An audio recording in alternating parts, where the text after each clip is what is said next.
All hail, thou Western world, by heaven designed, thy example bright to renovate mankind. Soon shall thy sons across the mainland roam, and claim on far Pacific shores their home.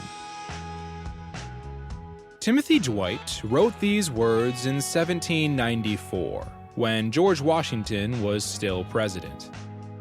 Americans were looking west, dreaming of the Pacific since the nation's infancy.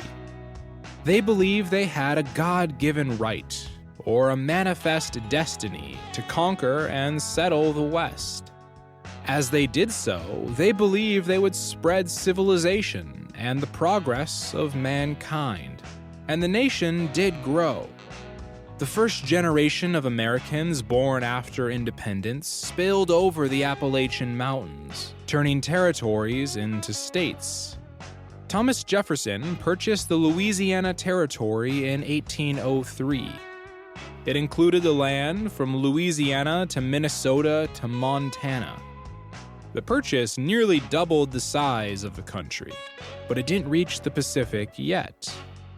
Then, in 1846, the United States went to war with Mexico. The spoils of that war were plenty. The U.S. gained all of the land of the Southwest, from Texas to California. The nation now stretched from sea to shining sea. But rather than becoming an example bright to mankind, a little over a decade later, the United States tore itself apart in a bloody civil war. There had long been tensions between northern and southern states, between free and slave states. The conflict over slavery eventually led to the American Civil War. But the North and the South didn't simply clash over the existence of slavery. They clashed over the expansion of slavery into the Western territories. Whose vision of the West would prevail?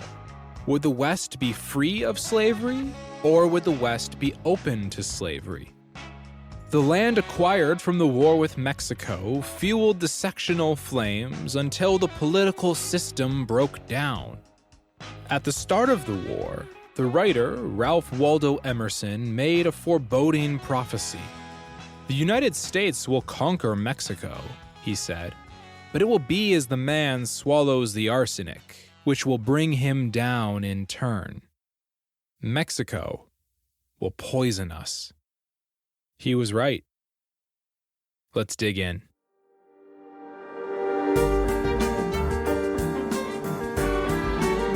Welcome to American History Remix, the podcast about overlooked and underexplored parts of American history. We're glad you're here. America's expansion westward was contentious and often overeager. Thomas Jefferson purchased the Louisiana Territory in 1803, but Northerners and Southerners had very different visions of the West. In one, the land would be free. In the other, it would be open to the expansion of slavery. To resolve the issue, Congress passed the Missouri Compromise in 1820.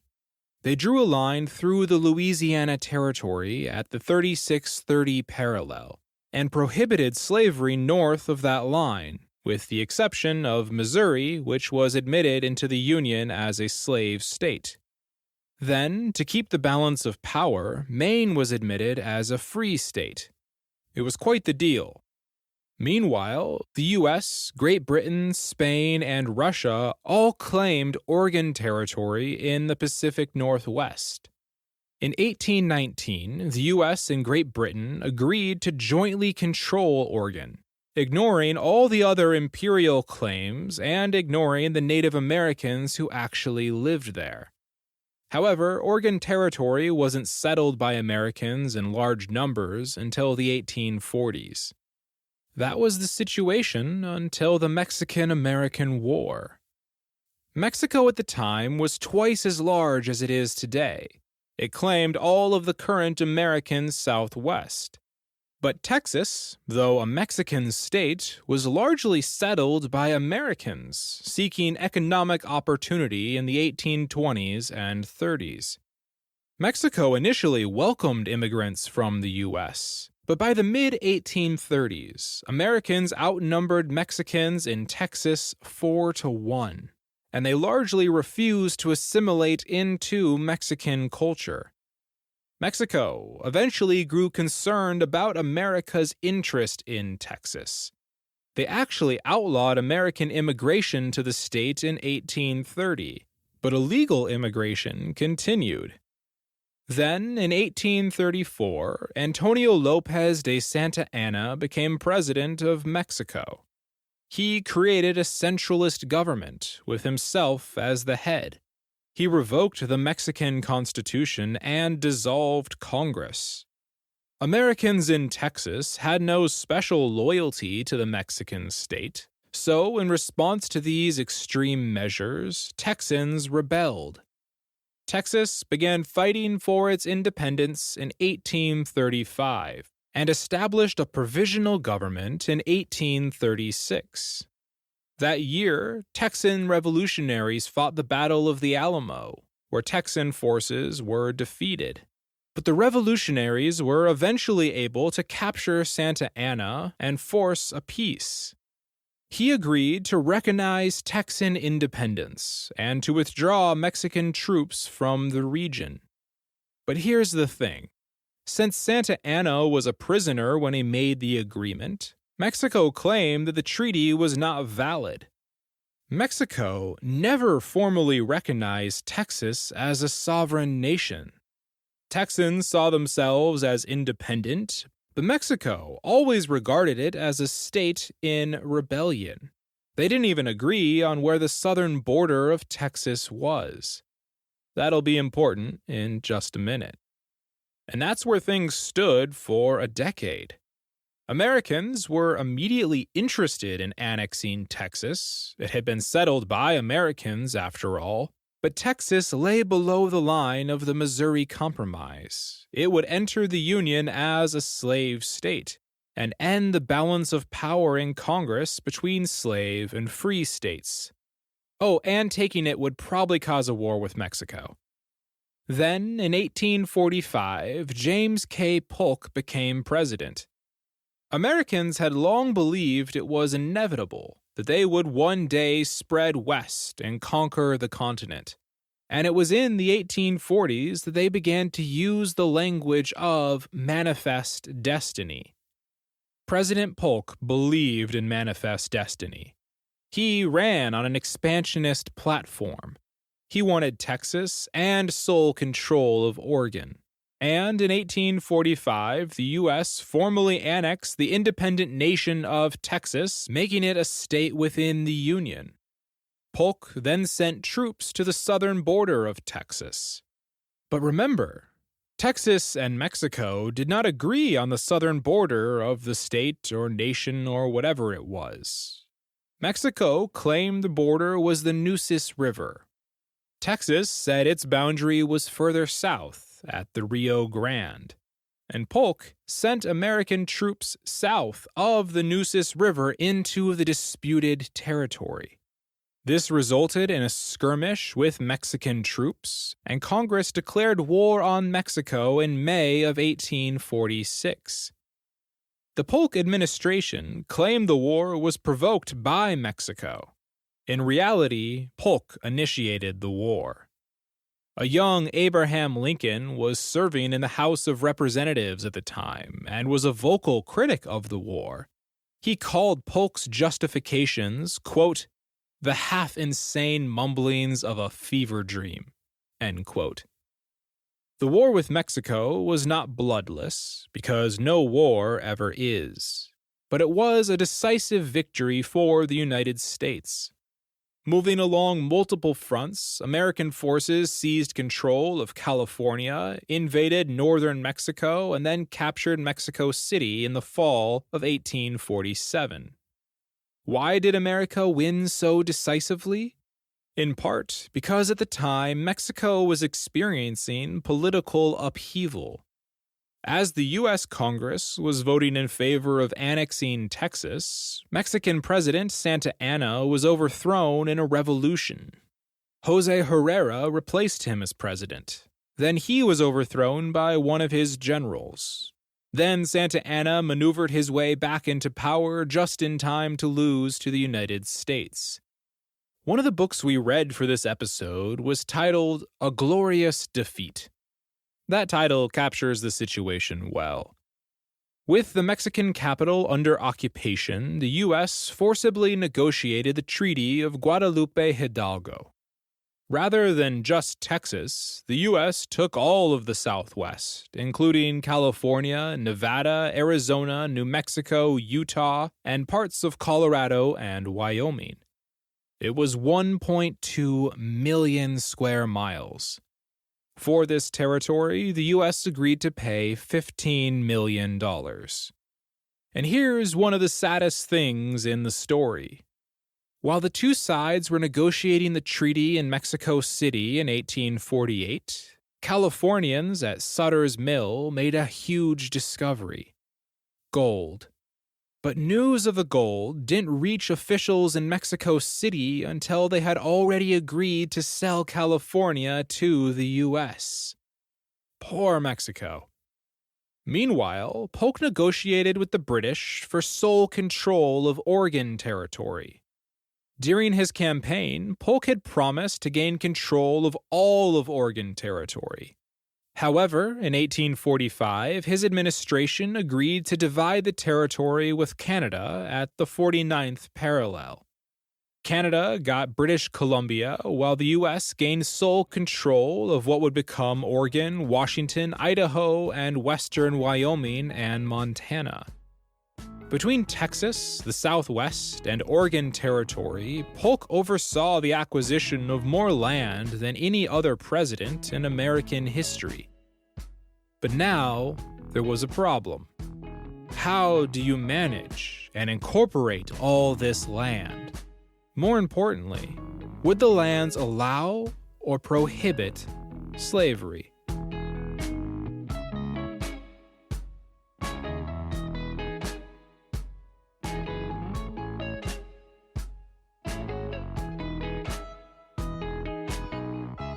The Missouri Compromise line acted as a stabilizing force in the debate over slavery, but the land ceded from Mexico presented a problem.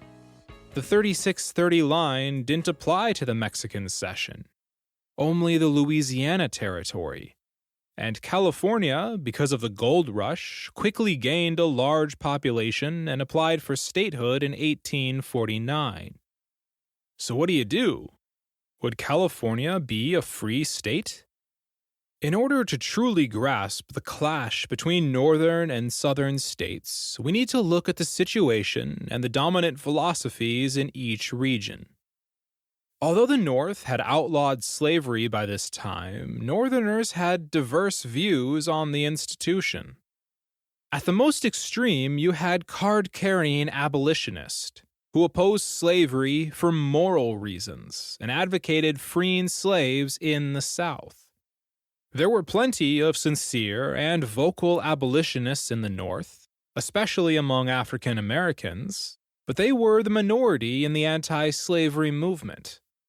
Others who opposed slavery operated out of what's called free soil ideology. They championed the independent farmer and entrepreneur. Free soilers believed in the dignity of labor and they celebrated social mobility. A poor farmer, through hard work, could improve his social and economic position. Free soilers, therefore, opposed slavery because they believed it was economically backwards. Rather than allowing for social mobility, it created a permanent caste of slaves, then an oligarchy of slave owners. They opposed the spread of slavery, but because the Constitution sanctioned slavery, they did not believe they had the legal right to end it in the South. Though many believed that by limiting slavery from spreading west, they would eventually erode it in the South, but they still did not directly oppose its existence there. As one commentator wrote in Cincinnati's daily Unionist newspaper, quote, "We are no abolitionists in the popular sense of the term, but we would belie our convictions of democracy if we did not oppose slavery's expansion over new lands." End quote. In fact, sometimes racism could motivate free soil ideology. In a debate in Congress, one politician said he wanted a West reserved for men, quote, "of my own race and own color," end quote. He wanted a West without African Americans, either enslaved or free. This was not the abolitionist vision of racial harmony and equality. All this is to say that people thought differently, even when they came to the same general conclusion about the expansion of slavery. Americans in the southern states came to a different conclusion. In the Revolutionary generation, many Southerners believed slavery was a necessary evil, but by the 1850s, Southerners almost universally believed it was a positive good. In their view, it civilized the, quote, "savage Negro," and it created a class of wealthy plantation-owning gentlemen who could cultivate learning and the arts. Two-time Vice President John C. Calhoun of South Carolina called slavery, quote, "the most safe and stable basis for free institutions in the world," end quote. Now, slave owners had considerable power in America. The Constitution protected slavery, and the 3/5 clause of the Constitution counted 3/5 of a state's enslaved population towards representation in Congress and the Electoral College. This gave slave states a greater influence in national politics. 5 of the first 7 presidents were slave owners. Before the Civil War, 2/3 of all American Supreme Court justices owned slaves. And plantation owners made a lot of money off their slaves. In the 1850s, the value of all enslaved persons in the nation, accumulatively, was $3.5 billion. Today, that number would be around $90 billion. Enslaved persons held as property were more valuable than all of the nation's manufacturing and railroads combined. The only asset in the nation worth more than slaves was the land itself. Yet Southern slave owners were alarmed.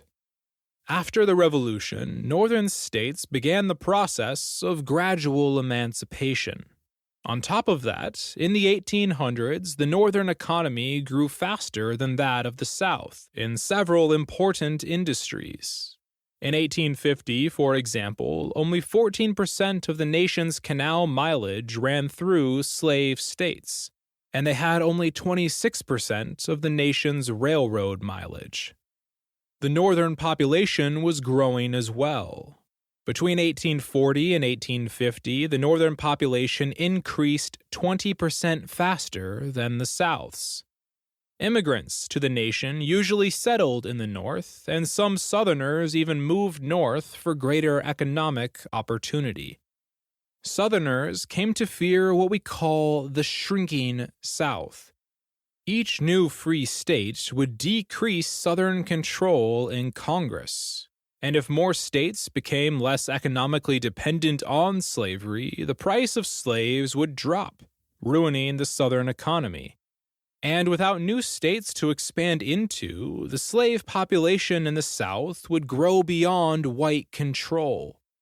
Southern leaders feared they would lose their political power, their economic power, their racial superiority, their entire way of life. To them, slavery had to be protected. And for slavery to survive, it must expand into the Western territories. On top of that, free soil ideology pricked at Southern pride. Excluding their economic and social system from the Western territories was an insult to Southern honor. especially since most of the men who served in the Mexican-American War were Southerners, who intended to take their way of life with them into the new territories. Southerners felt that Northerners were saying there was something wrong with their society, and their honor wouldn't allow them to accept that. "Death is preferable to acknowledged inferiority," said one politician from Alabama. The North and the South were part of the same nation. They were socially, economically, and politically connected. Yet even so, the regions developed two different forms of American society. But which one would prevail?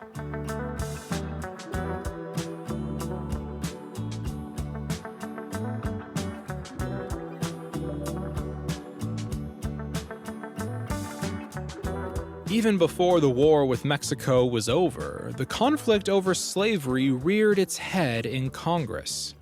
In 1846, David Wilmot, a congressman from Pennsylvania, proposed legislation which would bar slavery from all territory acquired from Mexico. Known as the Wilmot Proviso, it attempted to settle the conflict before it got out of hand. It passed in the House, but it failed in the Senate, where slave states held control. But what's important is how it failed. Northern members of the Whig Party voted for the proviso. Northern Democrats, frustrated with Southern control of their party, also supported the proviso. But Southern Democrats and Southern Whigs called the Wilmot Proviso an infringement on their freedom. Prior to this, Congress voted along party lines. This was the first time it voted along sectional lines, North versus South. So the first vote that divided America North and South was a vote over slavery in the West, a sign of things to come. For the next 2 years, Congress continued to debate if and how slavery would expand into the Western territories. There were a number of competing principles. Some supported the Wilmot Proviso for a slave-free West, or Congress could perhaps extend the Missouri Compromise line all the way to the Pacific, or try popular sovereignty. Let the people in the territories decide whether to allow slavery. So what did the two sides do? They compromised. Again. They passed legislation aptly called the Compromise of 1850. The deal had 5 major parts. First, it admitted California as a free state. Second, it outlawed the slave trade in Washington, D.C. Third, it created a new fugitive slave law. Fourth, the rest of the Southwest was open to the expansion of slavery. Congress would not restrict the institution in the region. Finally, popular sovereignty would determine if the new states in the West would permit slavery or not. The state citizens would vote and decide for themselves. The most controversial element of the compromise was the Fugitive Slave Act. Although Southern states preferred a weaker federal government in all other aspects, they supported a law which gave the federal government more power than any law had until that point in history. It gave federal marshals pursuing a runaway slave the power to compel anyone to join them in their hunt. It created a federal commission to verify the ownership of supposed fugitive slaves, but it gave African Americans no legal power to prove their freedom.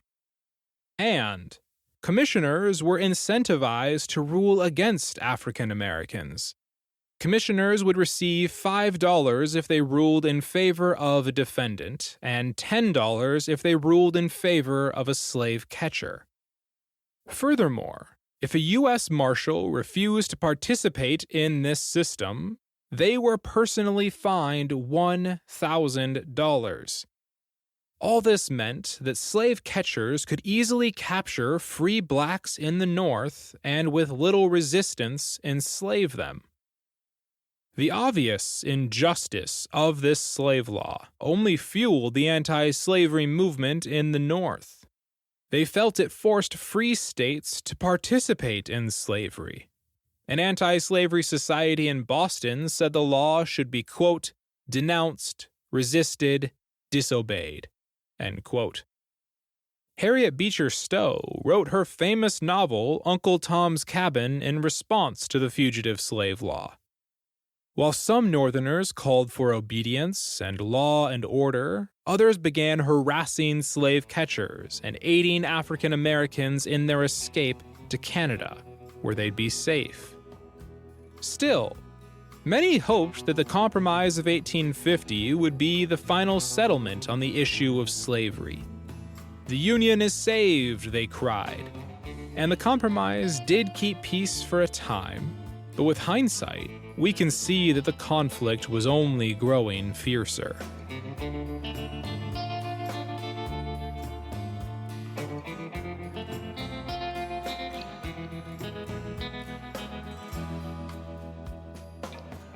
The Compromise of 1850 admitted California into the Union, but the state was isolated. In between California and the rest of the states lay the land from the Mexican Cession and the remaining land from the Louisiana Territory. The region had relatively few Anglo-Americans living there. This became especially relevant as people began to dream of a transcontinental railroad, connecting California with the eastern states. These territories needed to be settled and incorporated. Stephen Douglas, a Democratic senator from Illinois, proposed an act to organize and form territorial governments out of the land.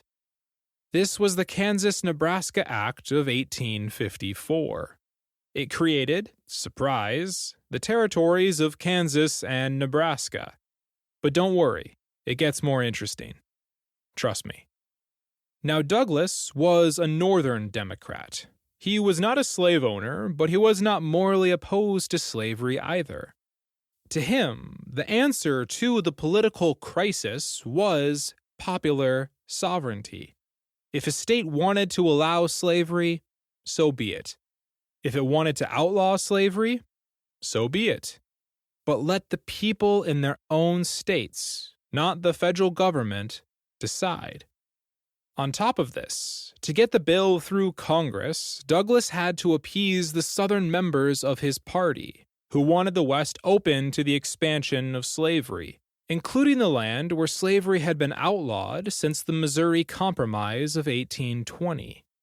In the end, his Southern colleagues convinced Douglas to add to the bill the explicit repeal of the Missouri Compromise. That 3630 line would no longer bar the expansion of slavery. Douglas agreed, though he said he knew the bill would, quote, raise a hell of a storm, end quote. It passed in May of 1854, and Douglas was right. The Kansas-Nebraska Act caused nothing less than political upheaval. It essentially destroyed the Whig Party. Every Northern Whig voted against the bill. Most Whigs in the South supported it. The sectional division first laid bare in the Wilmot Proviso finally ruptured. In the South, the Whigs mostly abandoned their party and joined the Democratic Party. But in the North, a new political coalition formed, the Republican Party.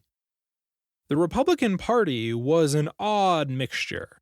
It was made up of former Northern Whigs like Lincoln, Free Soilers, and even some full-on abolitionists. Then you throw in some Northern Democrats who left their party, and it even absorbed a small party called the Nativist or American Party, which was vehemently anti-immigrant, anti-Catholic, and anti-black. These were strange bedfellows. But the coalition united in their opposition to the increasing influence of what they called the slave power. And members, for their own diverse reasons, all agreed that slavery was wrong. This left the Democrats as the only true national party.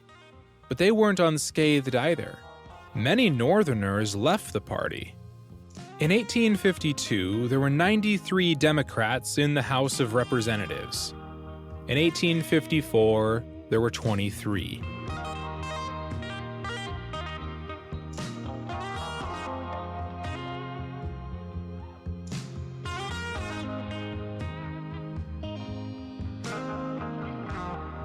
But the political upheaval was just the beginning. The Kansas-Nebraska Act unleashed a fervor that could not be bottled up again. Kansas, according to the old dividing line, would have been admitted as a free state. But now slavery was no longer barred from the West. Popular sovereignty would determine which territories and then states would allow slavery. This initiated a competition between pro- and anti-slavery advocates. Who would settle Kansas first?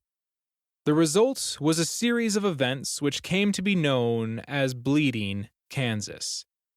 Missouri, being a slave state, didn't much like the idea of a free Kansas right across the border. In the 1854 election for a delegate to Congress, Senator David Atchison of Missouri led a group of what they called border ruffians into Kansas to cast 1,700 false ballots for the pro-slavery candidate. In March of 1855, there was another vote in Kansas for a territorial legislature, and Atchison returned. This time he brought 5,000 men to swell the number for pro-slavery candidates. Atchison claimed he had enough men to, quote, kill every goddamned abolitionist in the territory, end quote. Unsurprisingly, the pro-slavery candidates won the most seats. When the legislature met, they kicked out the few anti-slavery members who had made it through. Then they passed an act to criminalize any anti-slavery speech and barred free staters from serving on juries. Popular sovereignty wasn't working. Kansan Free Soilers claimed this legislature was illegitimate and formed their own government and applied for statehood. The situation was a powder keg. In total, about 200 people died in sporadic skirmishes between the two sides. The most dramatic event came in the spring of 1856, with the attack on the city of Lawrence, Kansas.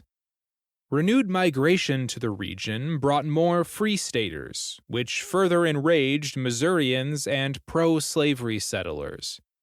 In essence, an army of 800 Missourians surrounded Lawrence, a Free State stronghold and the home of the Free State governor. They laid siege to the city and even brought some cannons with them. When the citizens of Lawrence surrendered, the army swarmed the town, sacked the houses, tore down 2 newspaper offices, burned down a hotel, and burnt down the governor's home. History's fun. But in the conflict between North and South, blood was first spilled in the West. But soon the violence spread back to the East. In May of 1856, Charles Sumner, an abolitionist senator from Massachusetts, gave a 2-day-long address in Congress regarding the violence in Kansas. He called the actions of pro-slavery advocates, quote, the rape of virgin territory, end quote. He also said that slavery was a whore, and Southerners had defiled themselves with her. Even Sumner's fellow Republicans were concerned about his rhetoric.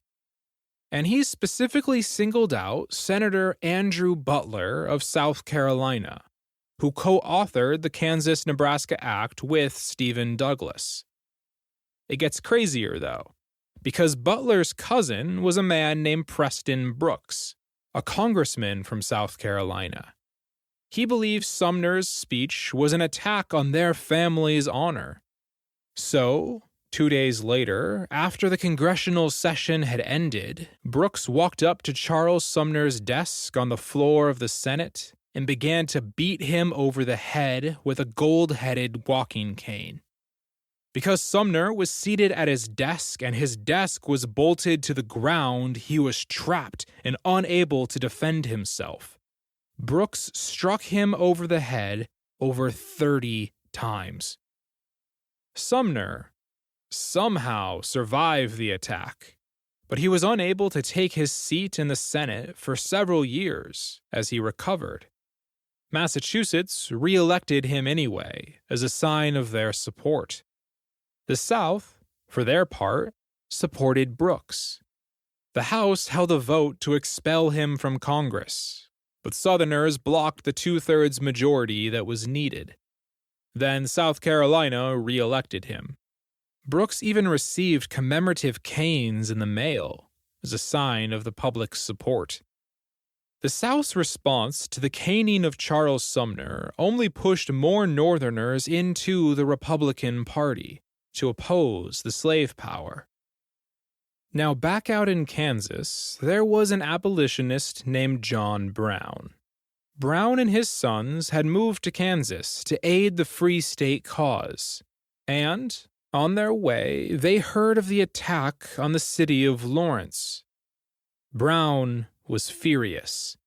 He said they must, quote, strike terror in the hearts of the pro-slavery people, end quote.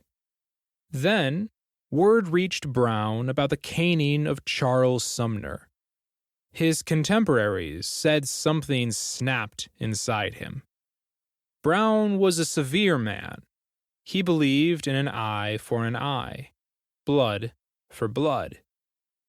So, in the middle of the night on May 24th, 1856, Brown led a group of men, including 4 of his sons, to abduct 5 men from their homes in Pottawatomie Creek, Kansas. These men supported slavery, but they had nothing to do with the violence in the region. That didn't matter to John Brown. He hacked open their skulls with a broadsword. I'd like to remind you that we're talking about American history. This isn't some story from the Middle Ages. But to summarize, you had violence in the West inspiring conflicts and violence in the Senate and then inspiring more violence back in the West.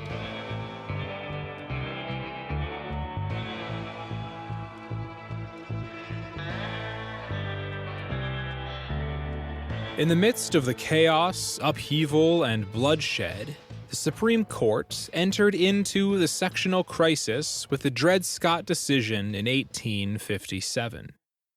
This is widely considered one of, if not the, worst ruling in the court's history. Dred Scott was a slave who belonged to an army surgeon named John Emerson. Emerson took Scott from Missouri, a slave state, on a 2-year appointment in Illinois, and then another 2 years at Fort Snelling in modern-day Minnesota, which was then part of Wisconsin Territory. They then returned to Missouri, and after Emerson died, his wife inherited Dred Scott. Then, in 1846, Scott sued for his freedom, claiming that his residence in a free state and then a free territory made him a free man.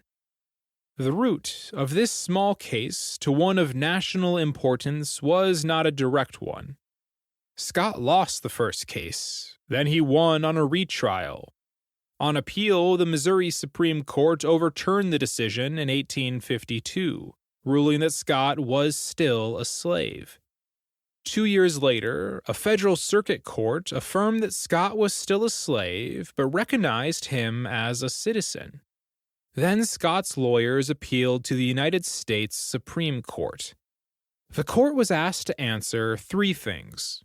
First, was Scott, as a black man, a citizen, and therefore could he even sue in federal court? Second, was Scott free? Did 2 years in a free state and 2 years in a free territory give Scott his freedom?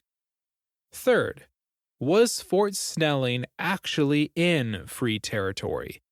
Did Congress even have the right to prohibit slavery north of the 3630 line in the Missouri Compromise? The resulting decision was complete bull. First, the court ruled that Scott was not a citizen, and therefore had no right to sue in federal court at all. Chief Justice Roger Taney wrote that, quote, Negroes were beings of inferior order, and that they, quote, had no rights which the white man was bound to respect, end quote. Then, with very little explanation, only 1 page out of a 55-page decision, Taney wrote that Scott's presence in a free state and territory did not free him. On top of that, the court ruled that Fort Snelling was not in free territory. In fact, the Missouri Compromise had been unconstitutional. Congress apparently never had the right to ban slavery north of the 3630 line. The Constitution gives Congress jurisdiction over the territories with the ability to pass, quote, rules and regulations. However, Taney claimed that rules and regulations were somehow different from laws. So, the Missouri Compromise, which had kept the peace for a generation, was completely destroyed. It was officially repealed by Congress with the Kansas-Nebraska Act, and now the Supreme Court said it was never legal in the first place.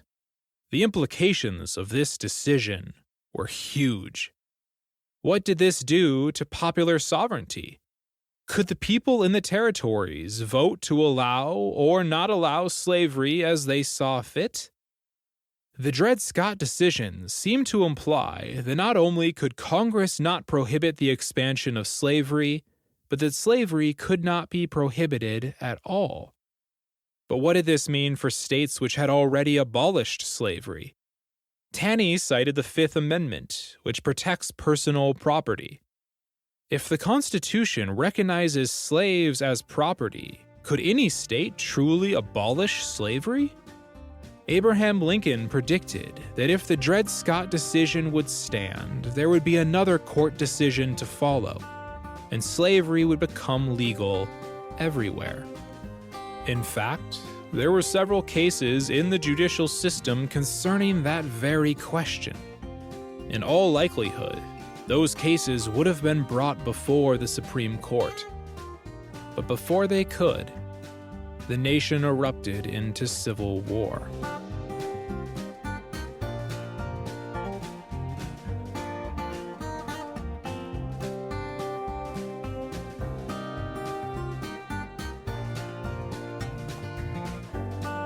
Before we get to the war, there is one more thing to cover. The election of 1860 and the rise of Abraham Lincoln. Lincoln served only 1 term in the House of Representatives as a member of the Whig Party in the 1840s before returning to his private law practice. The passage of the Kansas-Nebraska Act motivated Lincoln to return to politics, and he joined the newly formed Republican Party. The Republican Party maintained that slavery was wrong and opposed its expansion into the Western territories. Except for its most radical members, the majority of the party tolerated slavery's existence in the South, acknowledging that slavery was protected in the Constitution. Lincoln was a moderate Republican. He said there would be no compromise on slavery's expansion, but he wanted it to be, quote, placed in the course of ultimate extinction, end quote. Exactly how he meant to do this is unclear.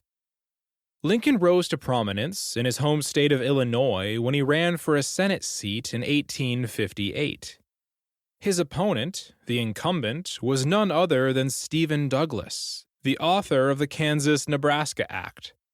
Lincoln lost that election, but the public debates between Lincoln and Douglas earned him wider recognition, and the two men faced each other again in 1860, when they both ran for president. The election of 1860 was an odd one. It was a 4-way race between Republicans, Northern Democrats, Southern Democrats, and the short-lived Constitutional Unionist Party. Meanwhile, there was mass hysteria in the South in 1860. The South did not see a difference between moderates and abolitionists and believed the Republican Party's anti-slavery message would incite slave rebellions. Newspapers in the South printed stories of slave insurrections and violence against slave owners. These reports were usually exaggerated or, in some cases, completely false, but they reveal the fear and paranoia at the time. To give the South credit, there was one very real incident.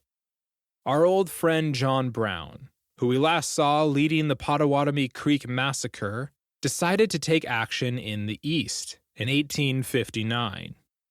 He led a group of 18 men to capture a federal armory in Harper's Ferry, Virginia. His goal was to start and arm a slave rebellion in the South, but his invasion failed. Brown was captured, put on trial, and hanged. Before his execution, Brown gave a dire warning. "The crimes of this guilty land," he said, "will never be purged away, but with blood." Yet another warning that proved true. Brown's raid at Harper's Ferry raised the stakes for the 1860 election. Southern states threatened that if Lincoln won, they would leave the Union. And then he won, and they left. Before he even took office, South Carolina, Mississippi, Florida, Louisiana, Georgia, Alabama, and Texas all seceded from the Union. Lincoln inherited a broken America. The seceded states joined together to form the Confederate States of America in February of 1861. The Constitution of the Confederacy explicitly protected slavery, allowing slave owners to take their human property anywhere they wished. And it stated that, should the Confederacy expand, slavery would be allowed in the new territories.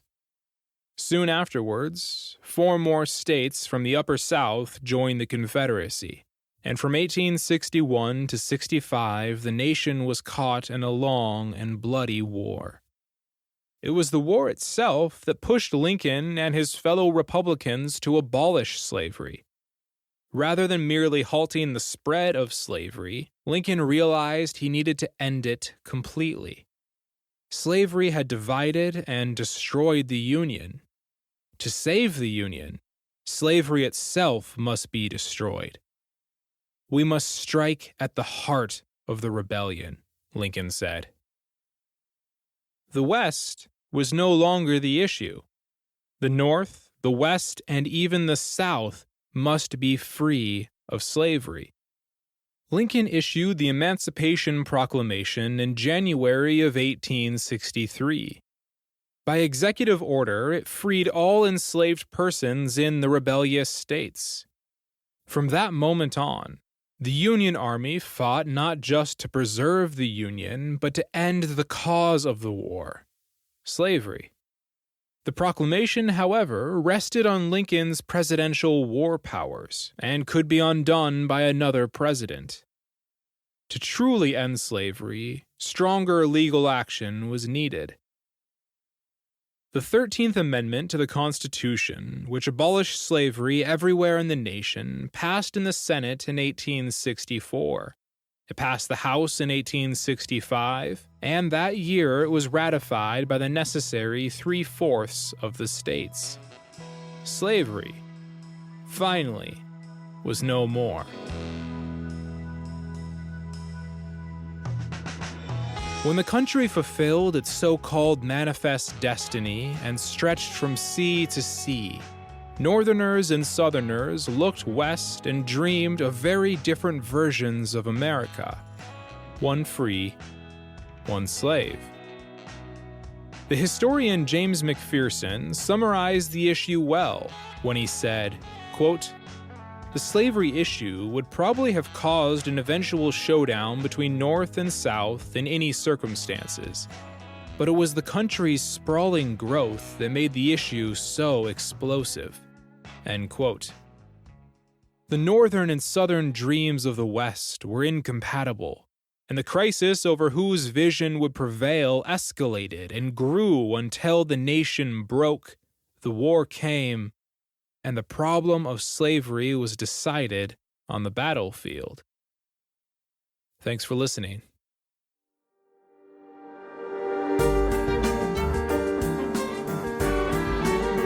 American History Remix is written and produced by Will Schneider and Lindsay Smith. For the latest updates, be sure to follow us on Instagram and Twitter. Check out our website for episode transcripts, recommended reading, and resources for teachers. That's AmericanHistoryRemix.com.